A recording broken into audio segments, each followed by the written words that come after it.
Warahmatullahi wabarakatuh.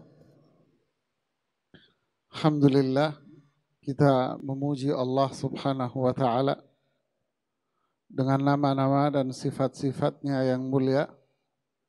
Nahmaduhu wa nasta'inuhu wa nastaghfiruh. Kita memuji Allah, memohon pertolongan hanya kepada Allah subhanahu wa ta'ala, meminta ampun hanya kepada Allah subhanahu wa ta'ala. Salawat dan salam kepada Rasulullah sallallahu alaihi wasallam yang menyelamatkan kita dari kemusyrikan menuju tauhid, menyelamatkan kita dari kemaksiatan menuju ketaatan kepada Allah subhanahu wa ta'ala. Para keluarganya dan para sahabatnya yang mengajarkan kepada kita semuanya ilmu yang bermanfaat. Semoga kita bisa mengambil warisan para Nabi, warisan Rasulullah SAW, warisan para sahabat, agar kita mendapatkan keberkahan. Amma ba'd, para jemaah sekalian, temanya sangat menarik sekali. Bicara tentang masalah perkawinan. Waktu yang disediakan singkat, ya, dibatasi hanya sampai 10:30. Dan saya lihat di sini yang dominan adalah anak-anak muda.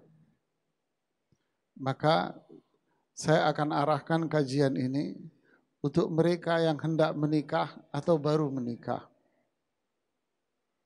Para ikhwah sekalian, satu kodrat yang Allah tetapkan buat manusia. Setiap orang pasti menyukai yang namanya lawan jenis, itu pasti. Karena itu adalah kodrat yang Allah berikan kepada setiap makhluknya.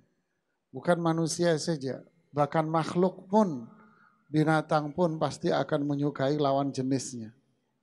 Allah mengatakan dalam surat Al-Imran pada ayat yang ke-14, Zuyyina lin-nasi hubbus syahawat minan nisa wal banin.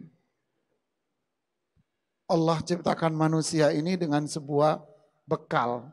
Allah hiasi manusia ini dengan kecintaan terhadap hawa nafsunya. Hubbus syahawat, hawa nafsunya dia. Suka dengan lawan jenisnya. Laki suka dengan perempuan, perempuan suka dengan laki-laki. Begitulah yang Allah ciptakan. Begitulah Rasulullah sallallahu alaihi wasallam mengatakan, "Inni atazawwajun nisa." Saya juga menikahi perempuan-perempuan ini. Ini adalah kodrat yang Allah ciptakan buat kita semuanya. Kemudian syaitan juga banyak bermain di seputar sini. Tahu bahwa manusia itu memiliki hawa nafsu, di sini adalah alat bagi syaitan untuk membakar hawa nafsu manusia ini dengan berbagai macam cara. Maka terjadilah berbagai macam varian-varian dari godaan syaitan, berbagai macam sarana-sarana dari godaan syaitan itu sendiri, yang menjadikan akhirnya laki dan perempuan ini terjebak dalam sebuah perbuatan maksiat. Media, lingkungan, teman, ini pada akhirnya akan menjadi pendorong seseorang untuk menjebak dirinya dalam sebuah kemaksiatan. Di kalangan anak muda yang aktif mengaji atau dengan bahasa populer sekarang lagi hijrah, akhirnya populer pula istilah-istilah yang dibahasa Arabkan, yang dikenal dengan istilah ta'aruf. Ya. Ta'aruf ini kalau kita artikan dalam bahasa Indonesia adalah kenalan.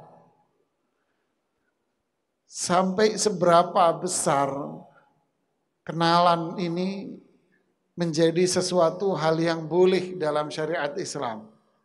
Atau istilah ta'aruf itu hanya beda redaksi dari istilah lain yang namanya pacaran. Ini yang harus kita lihat kembali. Tapi ingat, para ikhwah akhwat sekalian, tanamkan bahwa nikah itu ibadah, bukan hanya sekedar memenuhi kebutuhan biologis seseorang saja, tidak. Jangan menganggap pernikahan ini kayak orang puasa di bulan Ramadan, ketika siang hari melihat para penjual makanan yang artinya lapar mata. Ya, seperti orang puasa ngelihat makanan, akhirnya yang terjadi adalah lapar mata.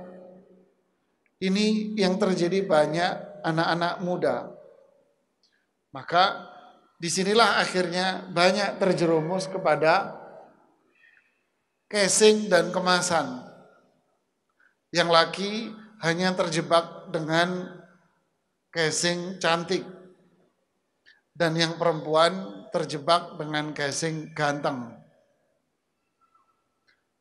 Kemasan yang kedua, yang lebih menarik lagi ini kemasan yang kedua ini. Apa itu? Kemasan yaitu harta. Sehingga pertama kali ketika seseorang itu menikah, akan menikah atau khitbah melamar, pasti jawaban dan pertanyaan orang tua itu adalah kerjaannya apa? Kerjanya di mana? Inilah materi yang pada akhirnya menjadi sebuah jebakan tersendiri. Cantik, ganteng, materi, melupakan apa yang menjadi tujuan utama. Innama amwalukum wa auladukum fitnah. Sesungguhnya harta kalian, anak-anak kalian itu fitnah. Kecantikan itu fitnah.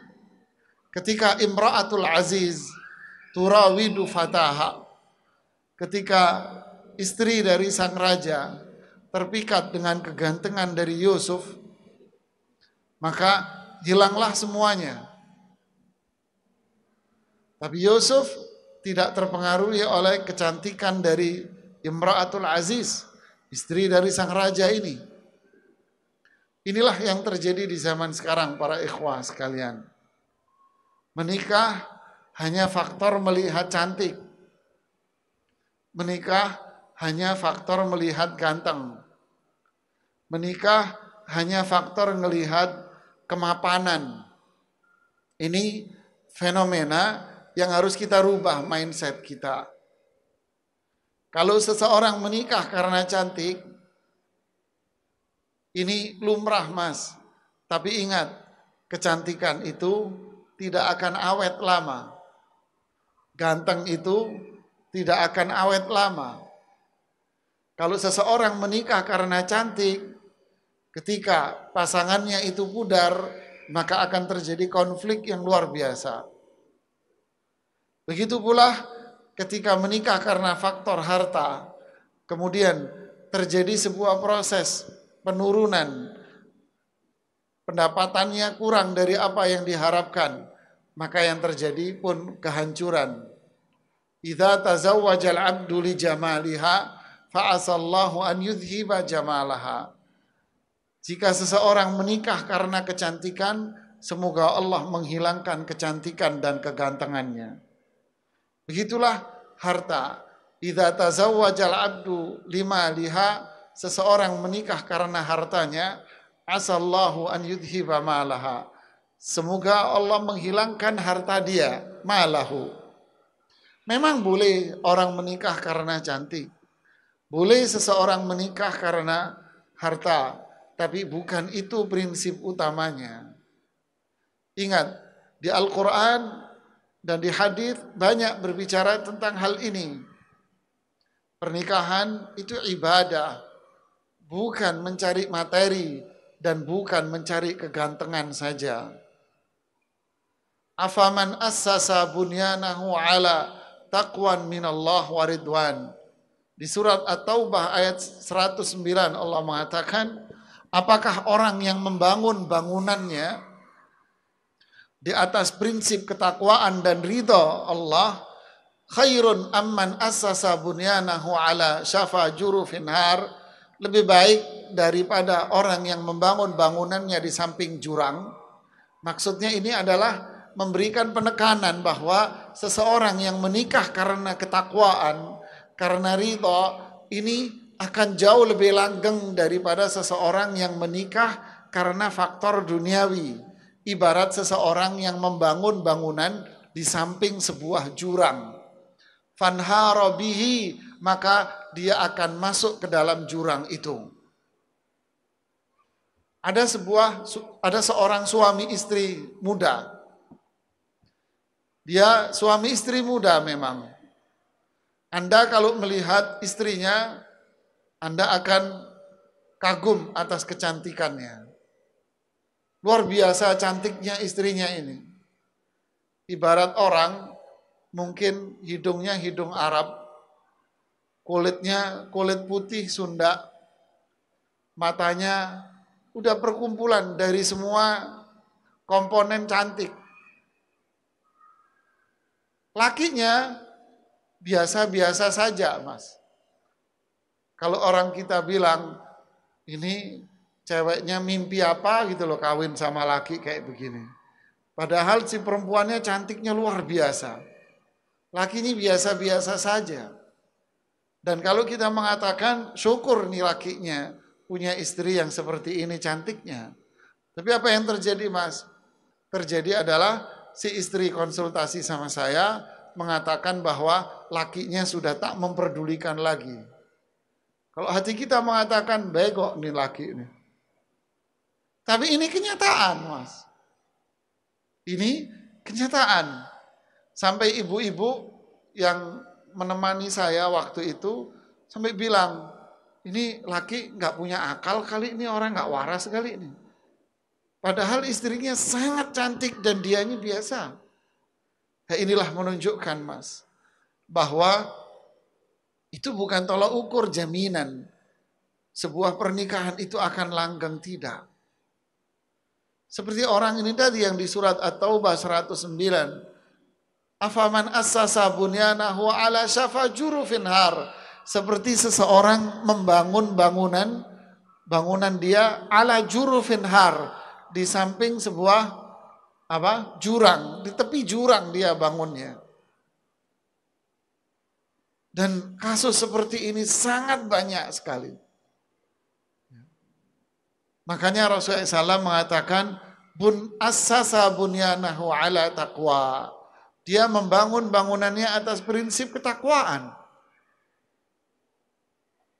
Seorang lelaki yang dulu punya jabatan tinggi di perusahaan.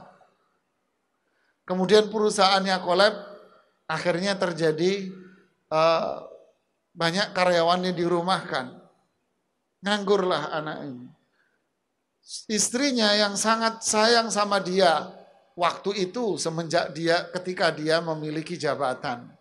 Sekarang ketika dia dipecat dari perusahaannya karena faktor perusahaannya merugi, istrinya pun akhirnya menjadi kuda liar. Ini hal yang menyedihkan buat kita semuanya. Ternyata pernikahannya hanya karena faktor uang.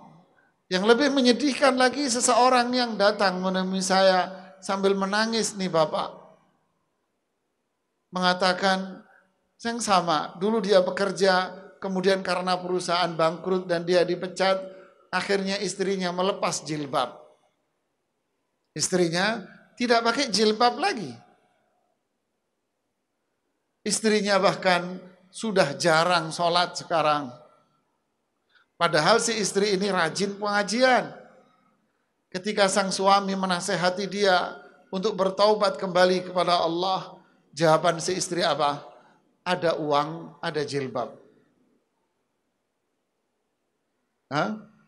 Ada uang, ada jilbab. Ini cerita-cerita nyata dari orang-orang yang konsultasi sama saya, Mas. Dan masih banyak lagi yang seperti ini. Ternyata itu bukan faktor utama, Mas. Khadijah bintu Khuwailid yang melamar beliau itu banyak sekali laki-laki. Punya jabatan tinggi, punya kekayaan yang luar biasa. Kenapa Khadijah malah tertarik sama Rasulullah SAW? Tertarik sama Muhammad bin Abdullah, yang saat itu seorang laki-laki yang miskin, tak punya apa-apa. Khadijah tertarik pada diri Muhammad bin Abdullah karena akhlaknya yang begitu mulia. Akhlaknya yang hebat. Kalau Rasulullah SAW memilih Khadijah, tentu itu karena faktor wahyu dari Allah Subhanahu wa Ta'ala. Lihatlah para jamaah sekalian. Fankihul ayama minkum wassalihina min ibadikum wa imaikum. Allah mengatakan di surat An-Nur ayat yang ketiga, nikahilah laki-laki yang saleh. Nikahilah laki-laki, perempuan-perempuan yang salihah. Jangan asal cewek, Mas. Dan jangan asal laki-laki. Ada seorang laki-laki datang lagi nemui saya. Masih muda, nangis-nangis dia di depan saya. Alasannya apa? Alasannya istrinya ngelawan. Rupanya istrinya ini pernah belajar karate kungfu rupanya. Sehingga kalau ditegur ngelawan dia. Luar biasa. Belum lagi kata-katanya ibarat preman pasar. Dia menangis di depan saya. Sejadi-jadinya dia menangis. Saya mau bertanya kepada dia. Saya tanya dia sebagai bahasa Jawa Timuran. Mas, nemundi mas bujumu mas. Saya bilang, kamu ini dapat dari mana istri kayak begini? Dia jawab, saya ini supervisor Ustadz di sebuah perusahaan. Istri saya sekarang ini SPG. Jadi saya punya tanggung jawab untuk kontrol counter-counter dan toko-toko yang ada di mall-mall. Istri saya ini SPG di salah satu itu. Oh, jadi istri Anda ini yang suka biasa ngomong begini, boleh lihat aja nggak apa-apa, silahkan masuk, lihat doang, boleh lihat saja. Dia nangis jadi ketawa. Dia bilang benar juga Ustadz. Iya, itulah tipe istri Anda. Fankihul ayama minkum wassalihin min ibadikum wa imaikum. Logika sederhana begini para ikhwah. Ustadz, istri saya suruh pakai jilbab nggak mau. Dia lebih memilih celana sepertiga, celana sampai lutut itu celana apa itu namanya? Dia lebih memilih pakai celana sampai lutut. Pakai kaos, pakai lutut. Saya suruh dia pakai jilbab, malah dia marah-marah, bentrok. Anda di mana, Mas? Saya jual sayur di Keramat Jati. Oh, di pinggir jalan. Iya, buka jam 2 malam. Oh. Berarti istri Anda tukang sayur ya? Iya Ustadz, ya klop deh. Begitulah Mas. Tukang sayur akan menikah dengan tukang apa? Tukang sayur. Tukang nasi goreng akan menikah dengan, paham maksud saya? Bukan saya mau mendiskreditkan sebuah profesi seseorang, tidak. Tapi saya berbicara masalah perilaku dan sikap. Kalau Anda menikahi dengan orang jalanan, ya begitulah yang terjadi adalah anak jalanan. Anda menikahi orang yang tukang musik, maka di rumah Anda dipenuhi musik dan syaitan.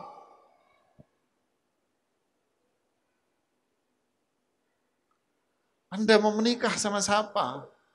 Itulah diri Anda. Indah bahasa Al-Quran. Fankihul ayama minkum wassalihina min ibadikum. Nikahi laki-laki dan perempuan yang saleh. Ingat Mas, ingat Mbak, Allah sebut istri itu di dalam Al-Quran dengan istilah sahibah. Wa sahibatihi wa bani. Allah sebut istri itu sahibah. Sahibah itu apa? Hah? Sahibah itu teman akrab.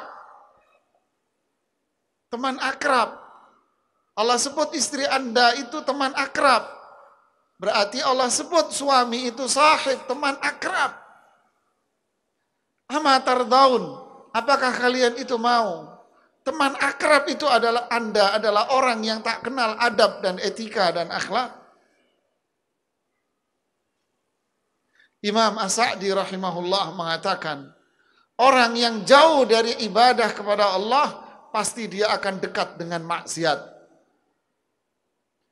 Orang yang tidak takut kepada Allah dan tidak berharap sama Allah dan tidak cinta sama Allah, pasti hatinya hanya dipenuhi dengan kedekatan dia dengan syaitan. Pasti itu Mas. Makanya indah bahasa Rasulullah SAW. Fadfar bidhatid dini taribat yadak. Pilih pasangan Anda yang memiliki agama, taribat yadak. Nanti tangan Anda akan bersentuhan dengan pasir. Artinya itulah sebuah kebahagiaan buat Anda. Kalau bahasa Al-Quran lagi apa? Wala amatum mu'minah khairun min musyrikatin walau a'jabatkum.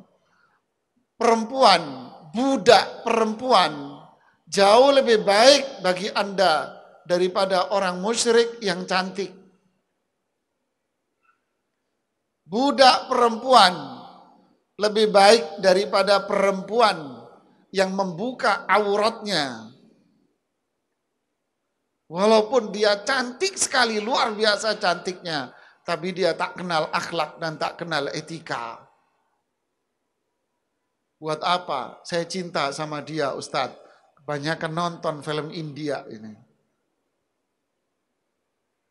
Kebanyakan nonton film India, Mas. Saya nggak bisa tidur, lebay. Lihat bahasa Al-Quran. Wala amatun mu'minah, perempuan, budak, hitam, kelam, beriman jauh lebih mulia daripada perempuan yang cantik. Ustadz, kasihan anak saya. Ini cerita lain lagi nih. Kenapa Pak? Anak saya itu setiap hari berantem sama istrinya. Kenapa Pak? Memang sih istrinya itu cantik. Tapi kalau dibangunin sholat subuh, dia jadi Jet Li. Dia jadi Bruce Lee dari Jet Li. Kakinya nendang-nendang. Apa solusinya Ustadz? Gampang saya bilang. Kok gampang Ustadz, kita pusing? Gampang. Apa itu? Suruh cari bini yang lain.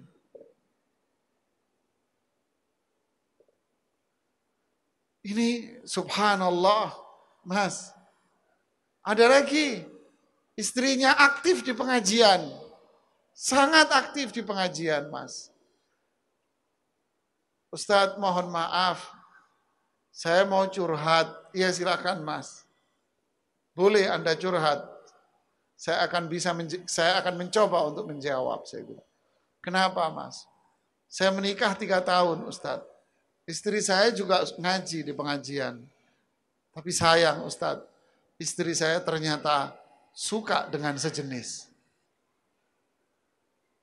Loh ada ini Mas. Selesai kasus nih anak. 1 minggu berikutnya muncul lagi, satu lagi Mas. Yang telepon si perempuan. Mohon maaf Ustadz, suami saya rajin ke masjid. Tapi suami saya suka sejenis. Ini dunia ini gimana sih ini? Pusing sayanya. Jadi mau menikah itu bukan hanya sekedar Anda melihat casing orang. Yang rajin sholat aja bisa begini, apalagi yang berantakan. Inilah fenomena. Ini fenomena, Mas. Seorang perempuan datang menemui Rasulullah Sallallahu Alaihi Wasallam, nanya, ya Rasulullah, saya dipinang 2 orang. Satu Muawiyah, yang satu namanya Abu Jaham. Mana yang saya pilih, wahai Rasulullah? Rasulullah jawab apa adanya, amma Muawiyah fasu'lukun la malahu. Muawiyah itu miskin, gak punya uang. Amma Abu Jaham farajulun la yada'u asahu an atiqihi. Kalau Abu Jaham, dia tidak pernah meletakkan tongkatnya dari bahunya. Maksudnya apa? Apa maksudnya? Kasar, ringan tangan, gampang mukul. Nah, kamu pilih yang mana? Milih Abu Jaham, kamu sering digampar. Milih Muawiyah, tapi nggak punya duit. Artinya pilihlah yang benar. Cari yang benar, selidiki yang benar. Jadi inilah tuntunan dari Rasulullah Sallallahu Alaihi Wasallam. Perempuan, allazi tasurruhu ila nazar. Kalau Anda melihat dia, Anda akan senang. Wa tuti'uhu idza amar. Kalau Anda suruh dia akan taat. Wala tukhalifuhu fima yakrah. Dia tidak akan menyelisihi kamu. Dia enggak akan maksiat sama Allah dan enggak maksiat sama kamu. Inilah perempuan dan itulah laki-laki yang diharapkan. Sehingga Rasulullah mengatakan lagi, idza ja'akum man tardawna dinahu wa khuluquhu fazawwijuh. Jika datang laki-laki yang punya akhlak, yang taat sama Allah, akhlaknya luar biasa, kamu jangan panjang lebar lagi, kawin saja sama dia. Ada seorang ibu-ibu datang, Ustadz, saya nggak mau menikahkan anak saya. Anaknya perempuannya pakai cadar. Saya bilang kenapa? Karena dia baru resign dari perusahaannya, belum ada pekerjaan. Saya nanya kepada si mbaknya ini, gimana mbak? Dia sudah saya selidiki Ustadz, dia rajin sholat berjamaah, dia ke pengajian, santun kalau bicara, dan sebagainya. Faktornya apa ibu? Faktornya adalah saya takut nanti dia kalau nggak punya pekerjaan, nanti anak saya makan apa? Saya bilang, ibu ini belagu juga ya. Padahal ibu dulu juga waktu nikah sama suami ibu di pojok kampung, saya bilang. Sekarang belagu banget harus menikah di sebuah gedung. Padahal dulu kawinnya ibu di mana? Di pojok kampung pakai tenda, sewa tenda. Kita terjebak dengan sebuah pola hidup kota besar. Jadi inilah para ikhwah sekalian ya. Mohon maaf waktunya singkat, jadi materinya saya sindir-sindir saja singkatan gitu ya. Masalah khidbah, Anda sudah cocok dengan satu perempuan. Khidbah itu apa sih? Anda sudah selidiki dari jarak jauh. Bukan ketemu, cara menyelidiki itu apa? Ya Anda cari informasi, bukan Anda WA sama dia, Anda samperin, kemudian ayo kita ta'aruf, saya kayaknya cocok sama Anda. Ini saya bercanda mas, jadi pacaran nanti Anda. Selidiki dari jarak jauh, informasi sana, informasi sini, belajar dari jadi intelijen sesaat. Boleh Anda berkomunikasi dengan dia, tapi hanya sebatas bertanya apa yang berkaitan dengan din dan akhlak saja. Selebihnya tidak. Kalau terus-terusan WA, duduk di kamar, buka WA, ngomong sendiri, ketawa sendiri. Wah ini ya sudah takut kesurupan nanti Anda. Anda kita melihat dari al-Islam yahkum bidzawahir, Mas. Islam itu menghukum dari apa? Zahirnya. Satu. Dua. Almar'u ala dini khalilihi. Seseorang itu tergantung siapa? Siapa? Temannya. Lihat temannya dia itu siapa? Kayak tadi, ternyata dia lesbi. Yang sini homo. Ya, sebetulnya Anda lihat teman dia itu siapa? Ya, almar'u ala dini khalilihi. Agamanya seseorang, watak seseorang, pribadi seseorang, itu akan bisa dilihat dengan jelas dari siapa? Teman. Contoh sederhana, bukan saya mau merendahkan orang. Yang tadi, tukang nasi goreng, pasti temannya siapa? Siapa temannya? Tukang sayur. Ya enggak? Sudah. Orang yang nongkrong-nongkrong di pojok kampung, terus dia bilang, alhamdulillah Pak, saya rajin ke masjid. Tapi dia kerjanya nongkrong di kampung. Bohong Mas. Nggak mungkin itu akan bertemu. Dia rajin ngaji kok Mas. Kalau dia rajin ngaji dia nggak dengerin musik. Ya nggak apa-apa, saya kencengin suara saya biar dengar semuanya. Ya nggak apa-apa. Ya kan. Kalau dia mendengar doyan Quran, dia nggak akan doyan musik Mas. Imam Ibnu Qayyim rahimahullah mengatakan, la yastami'u hubbul ghina'i wa hubbul Qur'an. Tidak akan ngumpul di hati orang yang cinta Al-Quran dan cinta musik dalam satu hati. Tidak akan ngumpul. Walaupun Anda mengemas dengan kemasan ini adalah Islamik. Ya.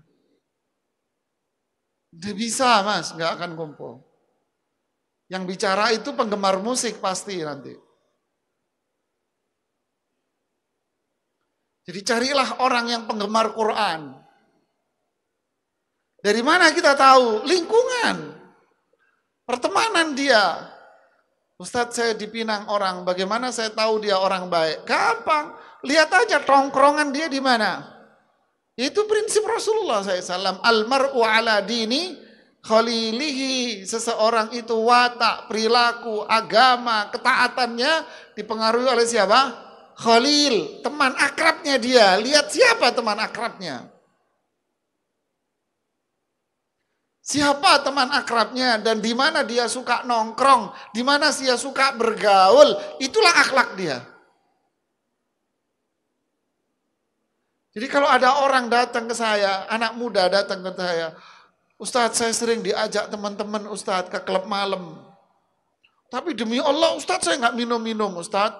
Saya cuma duduk doang minum jus. Anda percaya? Hah? Ya enggak, ya sudah selesai. Oh iya berarti dia cuma baik. Salah Anda ngelihatnya. Almar'u ala dini khalilihi. Itu ada Anda ngelihat. Siapa lingkungannya? Lingkungan keluarga, lingkungan pertemanan. Ini yang perlu kita lihat. Kalau kita sudah cocok, lalu apa yang harus kita lakukan? Nah inilah kita terjebak dengan media-media. Apa itu? Kita temui dia. Kamu saya kenalkan dia ya. Nggak boleh. Ada makelarnya di sini. Saya kenalin. Oh kenalan lah. Habis kenalan, ini yang mereka sebut ta'aruf. Ini haram. Ini pacaran Mas. Lalu apa yang seharusnya? Rasulullah SAW bersabda dalam hadis riwayat Abu Dawud dan Imam Ahmad. Idza khataba ahadukum ra'atan faqadira an yara minha ba'da ma yad'u ilaiha falyaf'al. Kalau Anda mau meminang, pinanglah. Pinangan itu apa sih? Pinangan itu menemui keluarganya. Lalu kamu lihat dia. Boleh kamu di situ saat itu melihat. Jadi para ulama, jumhur ulama, kebanyakan para ulama mengatakan, boleh saat itu kita melihat wajah dan telapak tangan, boleh. Anda mau ngumpet-ngumpet ngelihat dia juga boleh, tidak apa-apa. Ngumpet. Tapi kalau dikenalin, terus duduk, ngobrol di restoran ini, terus besoknya janjian lagi di restoran ini sih pacaran, Mas. Ini pacaran. Tuker-tukeran foto, foto sana, foto sini. Enggak boleh, Mas. Enggak boleh, Mbak. Terus apa yang harus kita lakukan? Temui bapaknya, Anda yang laki, temui orang tuanya. Pak, saya suka sama putri Anda. Temui, itulah namanya khidbah. Itu yang disebut dengan nama apa? Khidbah, yang disebutkan di surat An-Nisa ayat 25. Apa itu? Fankihuhunna biizni ahlihinna. Lihat, nikahilah perempuan-perempuan itu setelah Anda mendapatkan restu dari siapa? Dari orang tuanya. Jadi yang ditemui itu siapa? Hah? Orang tua dari perempuan. Bukan Anda menemui teman, kenalin dong sama dia. Oh iya, nanti saya kenalin ya. Tuker-tukeran CV. Kayak mau ngelamar pekerjaan aja di kantor. Ya boleh-boleh aja sih, tuker CV apa. Kayak orang ngelamar pekerjaan. Ya boleh-boleh aja, nggak ada masalah. Terus setelah itu Anda janjian, ini nggak boleh. Kalau Anda cocok sama dia berdasarkan info dan lingkungan dan sebagainya yang tadi, temui keluarganya. Temui ayahnya. Sampaikan kepada ayahnya bahwa Anda tertarik ingin menikahi dia. Ini yang disebut dengan istilah apa? Khidbah. Dan disitulah Anda duduk dan melihat wajahnya dia ditemani oleh ayahnya. Seperti siapa? Seperti Rasulullah SAW meminang Aisyah. Rasulullah SAW meminang Aisyah menemui siapa? Abu Bakar As-Siddiq, ayahnya. Begitu pula Rasulullah SAW meminang Hafsah, menemui ayahnya. Siapa itu? Umar ibnul Khattab. Disitulah melihat. Ditemani oleh orang tuanya. Ini yang disebut dengan meminang, nazar. Ya, bukan dengan cara yang tadi yang selama ini beredar. Saat saya sudah ta'aruf, waduh, pacaran nih. Saya sudah ta'aruf 1 bulan, Ustaz. Saya sudah ta'aruf 2 bulan. Menurut kalian ini khidbah syariah atau pacaran ini ta'aruf sebulan 2 bulan ini? Hah? Kira-kira apa ta'aruf sebulan 2 bulan namanya? Pacaran. Subhanallah ya. Ini dilarang di dalam syariat Islam. Adakah dalilnya? Ada.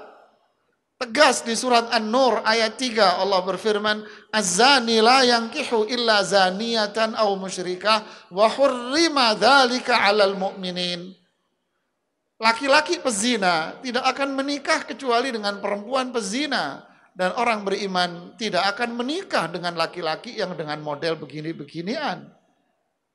Jadi ingat, zina ini berarti zina beneran atau zina ini pergaulan bebas seseorang yang tanpa batas.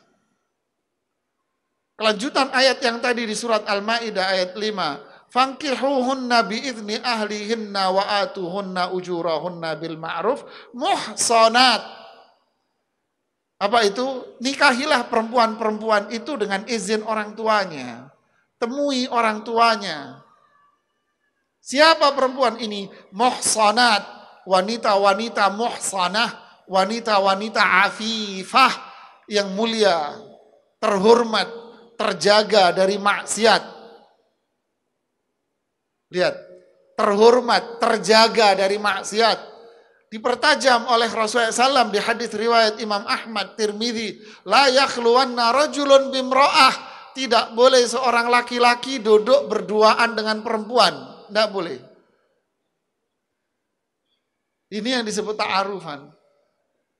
Loh, saya nggak duduk berduaan Ustadz, WA-an.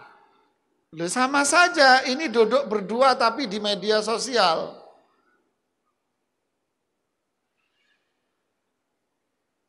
Inilah Mas, inilah Mbak, yang diajarkan oleh Rasulullah SAW. Di hadis yang lain, riwayat Imam Tabrani dengan hadis yang hasan, li'an yut'ana fi ra'si ahadikum bimikhyat min hadid.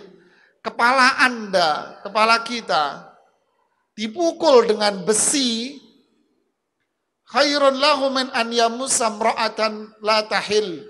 Lebih baik daripada Anda berjabat tangan dengan perempuan yang haram bagi Anda. Jadi semua ini tidak diperkenankan di dalam Islam. Dengan dalih diharapkan jadi ta'aruf, duduk berduaan, atau tukeran WA, tuker-tukeran foto. Tidak. Ini adalah pintu syaitan yang sangat berbahaya, Pak. Sangat berbahaya, Mas. Ya.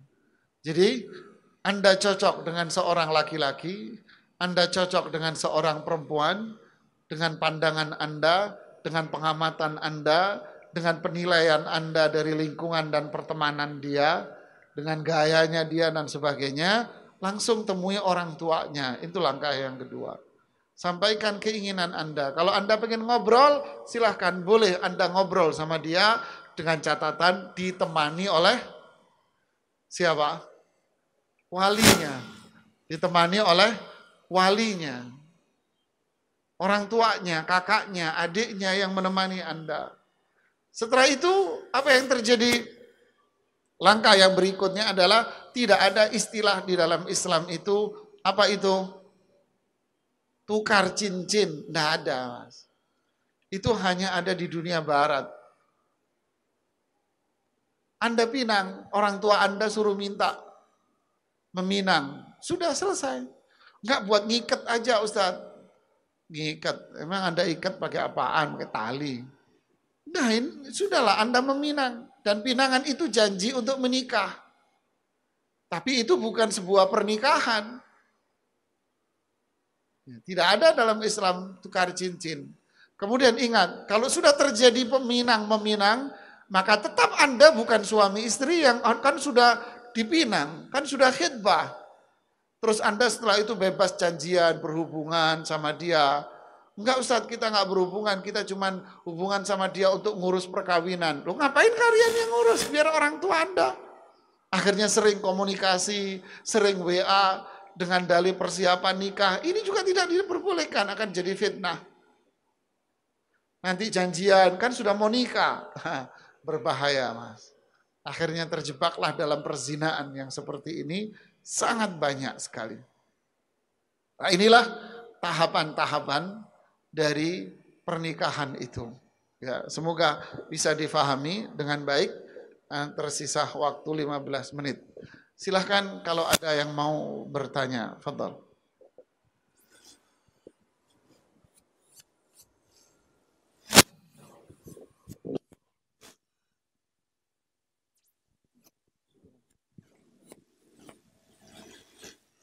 Assalamualaikum Ustaz.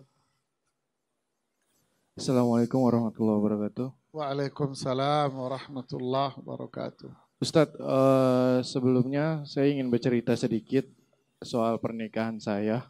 Singkat saja, Mas. Iya. Saya bingung harus berbuat apa, Ustaz. Ada salah satu problem yang di rumah tangga saya mencakup ibu saya dan istri saya.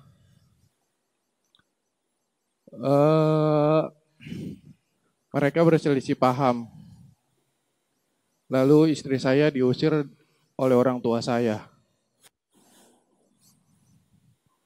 Dan istri saya keluar dari rumah, bercerita dengan temannya tentang rumah tangga kita, Ustaz. Apa yang harus saya lakukan, Ustaz, ketika orang tua saya mengultimatum saya untuk memilih orang tua atau istri saya? Jazakallahu khairan. Terima kasih, Ustaz. Ya, bagus Mas. Ini saya kasih hadiah Anda. Fadhal. Panduan amal sehari semalam biar nggak stres kamu Mas. Baca zikir. Ya. Apa yang dialami oleh Al-Akh ini, saya berdiri aja deh.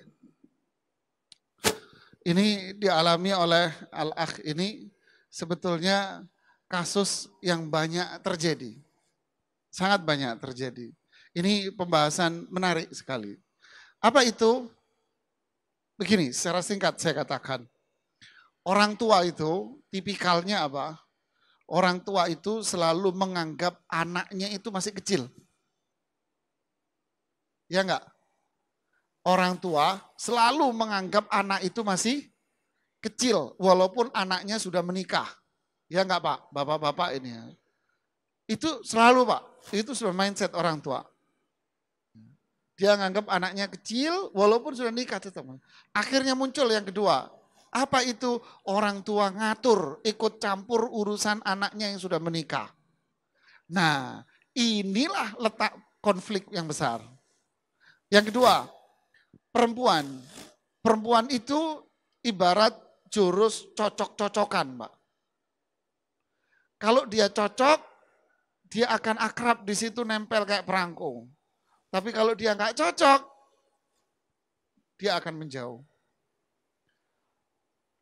Orang tua Anda, dunia baru bagi dia. Pasti yang nempel di hati dia siapa? Mamanya. Itu yang nempel dengan dia. Ini bukan orang tua saya. Itu yang nempel. Nah, prinsip 3 ini yang menimbulkan gesekan yang hebat antara perempuan dengan mertua. Ini kasus banyak di mana-mana. Ya, sangat banyak Mas. Orang tua yang bijak, dia akan calling down. Dia tahu diri, dia mundur. Dia nggak mau ikut campur. Tapi orang tua yang masih sok maju, dia akan ngerusak rumah tangga anaknya. Ini saya bicara secara umum. Ya, kecuali memang anaknya salah, maksiat, menantunya maksiat, dia arahkan oke lah. Solusi yang seperti ini adalah orang tuanya yang didudukin, bukan Anda. Yang perlu dinasehati itu ibumu. Ya, yang perlu dinasehati itu ibumu.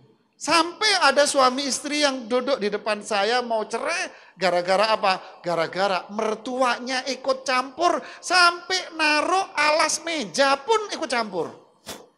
Jangan naruh ini, nanti di situ anakku nggak seneng. Kamu jangan pakai baju itu, anak saya nggak seneng warna itu. Ini kordennya jangan begini, ya nggak Bu? Ngatur luar biasa ini mertua. Ini letak konfliknya. Jadi solusinya apa buat Anda? Orang tuanya yang dinasihati, orang tuamu. Bukan istri Anda. Orang tua Anda. Ya, orang tua Anda harus sadar bahwa kamu sudah dewasa. Biar Anda mengurus rumah tangga sendiri. Selama tidak ada maksiat, kemungkaran, orang tua diem, gak usah ikut campur. Itu solusinya. Yang lain,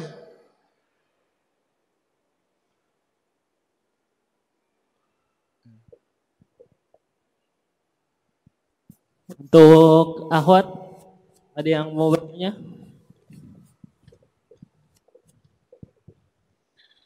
bagaimana agar rumah tangga tetap sehaluan dan sejalan di atas sunnah menuju jannah? Ya, yang saya sampaikan tadi memang idealnya begitu kalau dari awal. Masalahnya dulunya ketika menikah, dua-duanya sudah orang nggak bener semua, dua-duanya. Umpamanya, ini saya ngomong belak-belakan. Lalu dua-duanya bahasa kita sekarang hijrah, tobat, baru hijrah. Bisa jadi yang hijrah ini salah satunya, belum dua-duanya. Maka apa yang dilakukan? Nah, disinilah para ikhwah akhwat sekalian. Apa itu? Islam itu tidak menginginkan keributan dalam segala hal. Tidak mau. Ribut, cekcok, rame, itu tidak senang Islam. Islam itu menginginkan apa? Kedamaian, ketentraman. Jadi kalau ada konflik dengan suami Anda, istri Anda, lakukan pendekatan persuasif dulu, pendekatan nasihat, nasihati dulu, perbaiki diri Anda. Mungkin diri Anda ada yang salah, mungkin saya yang salah. Sebelum Anda menyalahkan orang, salahkan diri Anda dulu. Koreksi diri saya, mungkin saya yang salah sehingga yang terjadi seperti ini. Minyak wangi pasti aromanya wangi Mas. Tapi kalau bau ketek juga enggak wangi Mas. Artinya yang salah siapa? Yang salah bukan yang mencium, yang salah adalah sayanya. Ya, mandi dulu yang wangi, pakai parfum Anda akan wangi. Tapi kalau Anda nggak wangi, tapi Anda menuntut orang lain untuk wangi, itu namanya bertepuk sebelah tangan. Inni uhibbu an atazayyana laha kama uhibbu an tatazayyana li. Kata Ibnu Abbas, saya suka berdandan untuk istriku sebagaimana saya suka istriku berdandan untuk saya. Ini bisa dimaknai apa adanya, bisa pula dimaknai dari sisi akhlak dan perilaku. Jadi perbaiki dulu diri Anda, nanti orang lain akan mengacak dan melihat. Dari situlah yang namanya melihat, mendengar, dan meniru. Ya, kita yakin kebaikan itu pasti akan berbuah baik. Keburukan pasti akan berbuah buruk, pasti itu. Tidak ada kebaikan berbuah ini. Nanam apel ya keluar apel, tidak ada nanam apel keluar jengkol, Mas. Tidak ada. Tapi pasti dalam proses itu membutuhkan kesabaran. Pasti orang mau nanam itu kan butuh energi, butuh sabar, butuh keteguhan, cobaan, rintangan, itu pasti ada. Tapi saya yakin, saya nanam apel, pasti yang keluar buah apel, Mas. Itulah ya, secara singkat. Ini Masya Allah, ini nulis cerpen. Afwan sedikit keluar tema, kalau keluar tema jangan.